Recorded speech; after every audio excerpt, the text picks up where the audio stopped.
Amados hermanos, espero que todos se encuentren bien. Continuamos hoy con nuestra serie devocional. Quiero que abramos nuestras Biblias en el libro, la carta del apóstol Pablo a los Romanos, capítulo 12. Vamos a leer el primer versículo. Epístola del apóstol Pablo a los Romanos, capítulo 12. Dice la palabra de Dios. Así que, hermanos, os ruego por las misericordias de Dios que presentéis vuestros cuerpos en sacrificio vivo, santo, agradable a Dios, que es vuestro culto racional. Oremos, hermanos, al Señor. Padre, muchas gracias te damos por tu gracia, por tu amor, por tu misericordia, por permitirnos, Señor, crecer en ti, en el conocimiento de ti. Te pido que nos des de tu gracia para que podamos comprender tu palabra, que podamos ser iluminados, Señor, en nuestros corazones, en nuestra mente, por tu Espíritu Santo, y que podamos conocer más de ti, glorificarte más, Señor, por medio de este conocimiento que nos lleve a vivir para tu gloria. En Cristo Jesús te pedimos esto. Amén. Hermanos, ayer estuvimos hablando de la oración, específicamente de la oración de David, como David, en medio de todos los problemas que tenía, perseveró en la oración, perseveró en clamar al Señor, pidiéndole de su misericordia, pidiéndole que lo librara de sus problemas. Y este es uno de los medios más importantes, la oración. Pero otro de los medios importantes es la palabra del Señor. Y esos dos primeros versículos, hoy leímos solo uno, mañana continuamos con el versículo 2 de este capítulo 12, nos van a llevar a la aplicación de esto, de la palabra del Señor en nuestras vidas. Pero entonces comencemos explicando un poco acerca de este primer versículo. Dice el apóstol, así que, hermanos, estas dos palabritas, así que, funcionan como un enlace, funcionan como la bisagra del libro de Romanos. Recordemos que el libro de Romanos está dividido en dos partes. Del capítulo 1 al capítulo 12, el apóstol Pablo expone las doctrinas de la gracia, habla de la depravación del hombre, habla de la gracia del Señor, habla de doctrina en sí mismo. Pero del capítulo 2 en adelante, el apóstol Pablo en esos capítulos aplica a la vida práctica esta doctrina, que de hecho es uno de los principios fundamentales del cristiano mismo, que es el conocimiento para vivir, no simplemente conocimiento, información para solo tenerla ahí, solo conocerla, no, sino que siempre la doctrina debe ir a la práctica, siempre el evangelio, las grandes declaraciones y todo el sistema doctrinal que encontramos debe afectar nuestra vida práctica. Así que en esos primeros 11 capítulos, hasta el capítulo 2, encontramos la doctrina, la ortodoxia, pero ahora en el capítulo 12 al 16 encontramos la ortopraxis, la práctica de esta doctrina. Entonces, cuando el apóstol dice así que, lo que les quiere decir es por lo tanto. En otras palabras, hagamos un recuento. El apóstol empieza hablando en los primeros capítulos acerca del pecado del hombre. Dice que no hay justo ni aun uno, todos se desviaron, nadie quiere a Dios, el hombre en sí mismo es depravado, el hombre es pecador. Pero la gracia del Señor es más grande que el hombre y justifica al hombre en esa transacción que hace Cristo en la cruz, que es como si tuviésemos un acta, como si yo tuviese un acta donde están escritas todas mis acciones, cada pecado que he cometido, todas mis maldades. Pero es como si Cristo tuviera otra, con su vida perfecta, su obra llena de santidad, toda su vida de pureza. Y cuando Cristo muere, lo que sucede es una transacción de cuentas. Eso es justificación. Cuando hablamos de justificación, hablamos de una transacción. Y yo le entrego por medio de la fe en Jesucristo mi pecado. Va Él toma mi maldad y por eso Él muere en la cruz. A veces hablamos del Evangelio, pero no lo entendemos, no sabemos qué significa. Hermanos, la justificación es parte esencial del Evangelio. Y es en la justificación donde nosotros, por medio de la fe, cuando creemos en Él, le entregamos nuestro pecado. Y la paga del pecado es muerte, por eso Cristo muere, porque Él toma nuestro pecado, se hace pecado por nosotros y va a la cruz del Calvario. Jesucristo muere tomando nuestro pecado, pero Él nos da su acta a nosotros. Y ahora nosotros con su acta ponemos la firma ahí. El Cristo pone su firma en nuestra acta. Es como si Él hubiera hecho todos esos pecados. Y por eso Él paga cuando no hizo nada, cuando su acta es impecable, pero Él muere por nosotros. Nosotros recibimos su acta. Y es por esa perfección de Cristo que nosotros podemos llegar al cielo. Cuando lleguemos al cielo no vamos a decir yo soy Esteban o yo soy Julanito. No, hermanos, vamos a ir en el nombre de Cristo, con las obras de Cristo, con los méritos de Cristo, porque Juan, Pedro, usted y yo y todos los hombres hemos pecado, y solo es en Cristo, escondidos y vestidos de su justicia, en quien podemos alcanzar salvación. Así que la justificación es ese intercambio que Dios hace, ese intercambio en el cual el hombre es justificado, hecho justo, declarado justo por Dios. No hay injusticia alguna ahí. El que Cristo haga misericordia con nosotros y no decide mostrar su justicia en nosotros, no demuestra injusticia, no demuestra que hay algo mal en Dios. Debemos darle gracias porque decide mostrar su amor en nosotros y en otros su justicia. Cristo Jesús justamente fue a la cruz por nuestros pecados. Obviamente fue una injusticia desde la perspectiva humana, pero hermanos, fue justo que Dios castigara. ¿Por qué? Porque Dios no puede dejar pasar el pecado. Si alguien viola a una niña afuera y lo llevan ante el juez, hermanos, ¿cómo esperaríamos que el juez le diga, no, lo veo arrepentido llorando, váyase, no se preocupe? No, hermanos, si un juez humano no hace eso, ¿cuánto más Dios, que es santo, no deja pasar el pecado? Así que nuestro pecado va a Cristo y Dios derrama toda su ira sobre Cristo.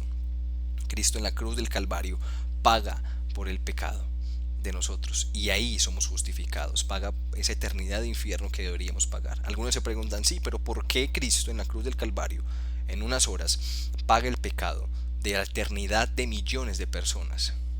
Hermanos, el castigo que había que pagar era eterno, porque usted y yo pecamos contra un Dios eterno, y porque el castigo es eterno y usted y yo pecamos contra un Dios eterno, el castigo que merecemos es eterno, y por lo tanto, si alguien eterno no paga por el castigo, eternamente deberíamos haberlo pagado nosotros.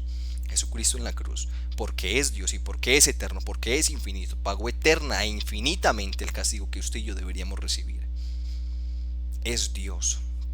Dios dio su vida por nosotros, Cristo mismo, la segunda persona de la Trinidad.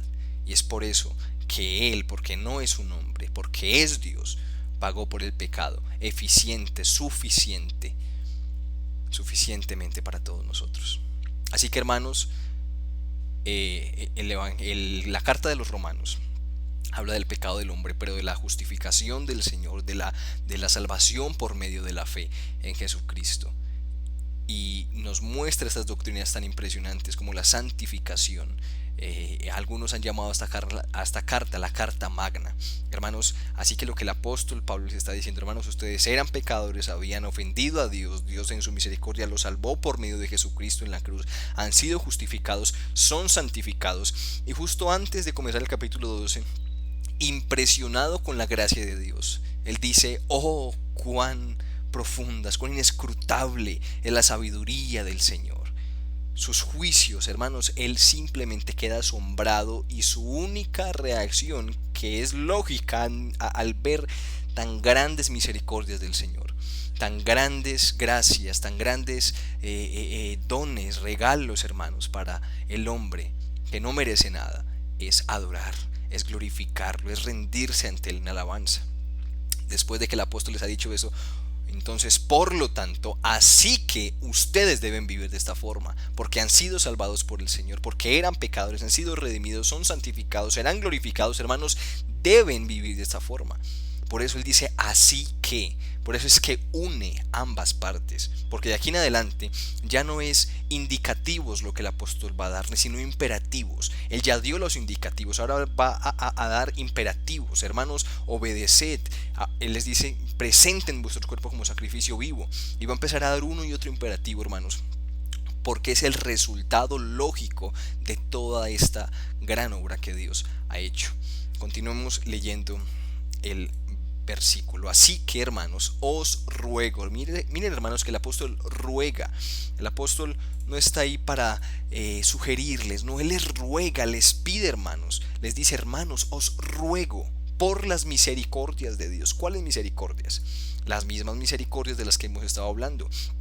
Os ruego por las misericordias de Dios, por las misericordias de las cuales Él les habló, de las que Él les ha estado hablando desde el capítulo 1 hasta el versículo 11. Por esas misericordias que ustedes han recibido cuando no merecían nada. Hermanos, por eso presenten sus cuerpos como sacrificio vivo. Por eso vivan para el Señor. Es el resultado de esa gracia del Señor, que nuestra vida sea santa. Lo era para los romanos a los que Pablo se estaba dirigiendo, y lo es para nosotros también.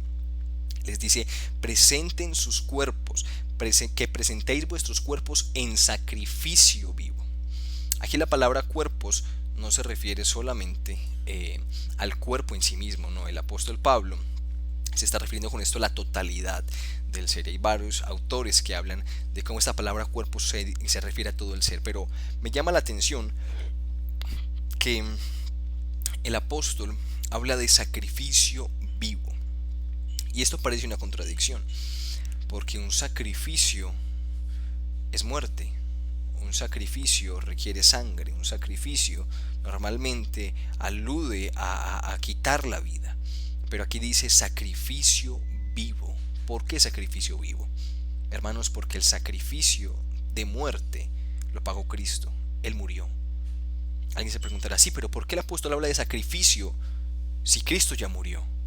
No se está refiriendo al mismo sacrificio. No se está refiriendo a sacrificio para salvación. No se está refiriendo a sacrificio para perdón de pecados. No se está refiriendo a sacrificio para justificación ante el Señor.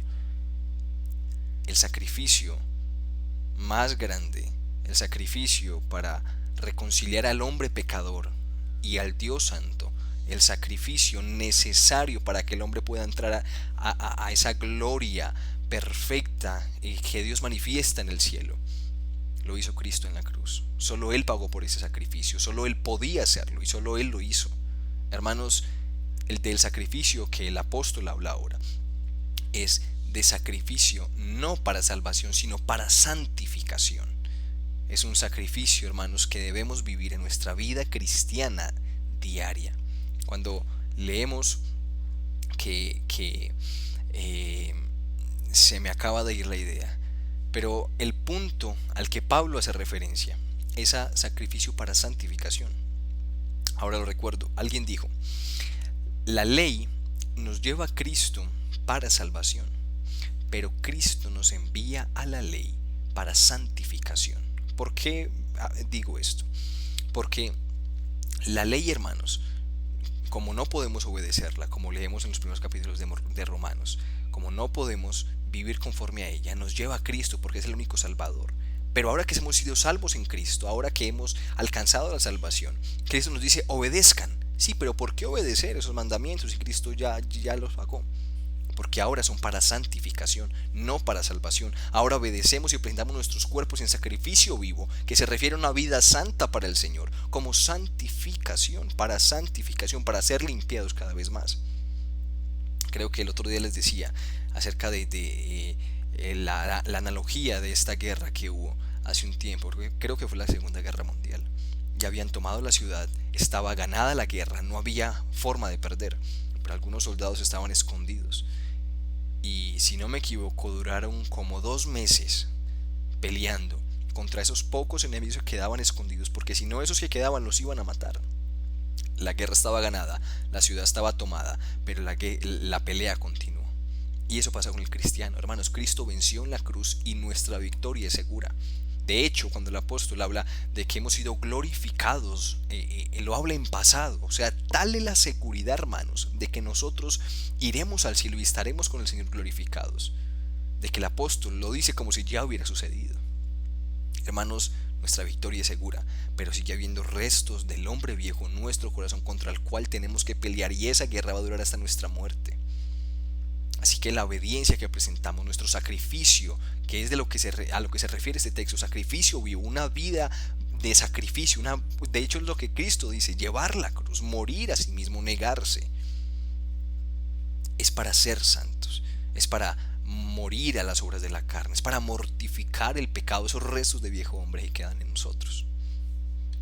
Quiero continuar leyendo el texto. En sacrificio vivo, pero no vivo, sino también santo. Santo es separado. Y esto es agradable a Dios, que es vuestro culto racional. Hermanos, es el culto al Señor. Y es un culto racional. Que de hecho muchas iglesias hoy en día no lo entienden.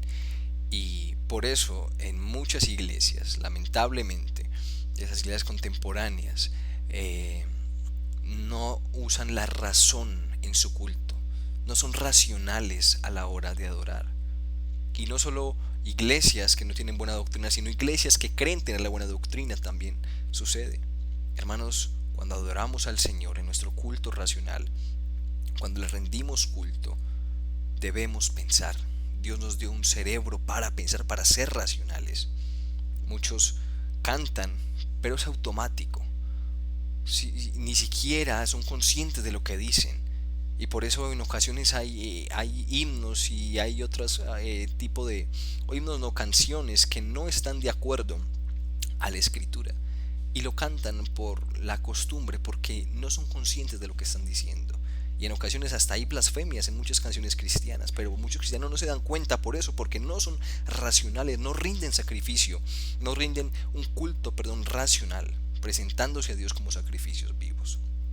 Hermanos, debemos ser racionales, glorificar a Dios con todo nuestro ser, con nuestra alma, corazón, pero también con nuestra mente, glorificar al Señor con todo lo que somos. Así que hermanos, este sacrificio vivo es esto, es una vida de entrega, una vida de santidad separada para el Señor. Esto es agradable ante Él y eso lo hacemos por nuestro culto racional. Espero mañana continuar con el segundo versículo para completar esta enseñanza. Oremos al Señor. Te damos muchas gracias, Padre, por tu palabra. Gracias por Jesucristo, en quien nos has dado todas estas misericordias, en quien nos has dado salvación, Señor, por la fe en Jesucristo, en quien nos has librado, Señor, de la condenación eterna, en quien nos has dado redención, en quien has expiado el pecado, en quien nos has salvado. Muchas gracias por tu amor, por tu gracia, por tu misericordia. Danos gracia para vivir como sacrificios vivos. Entendemos, Señor, que un sacrificio requiere dolor, sufrimiento, y tú quieres que vivamos como sacrificios, que vivamos negándonos a nosotros mismos, que vivamos muriendo, Señor, a las obras de la carne para tu gloria. Danos gracia para vivir en santidad y que seamos agradables a ti, Señor, presentando culto racional. En Jesucristo te pedimos esto para tu gloria. Amén. Bendiciones, mis hermanos. Feliz noche.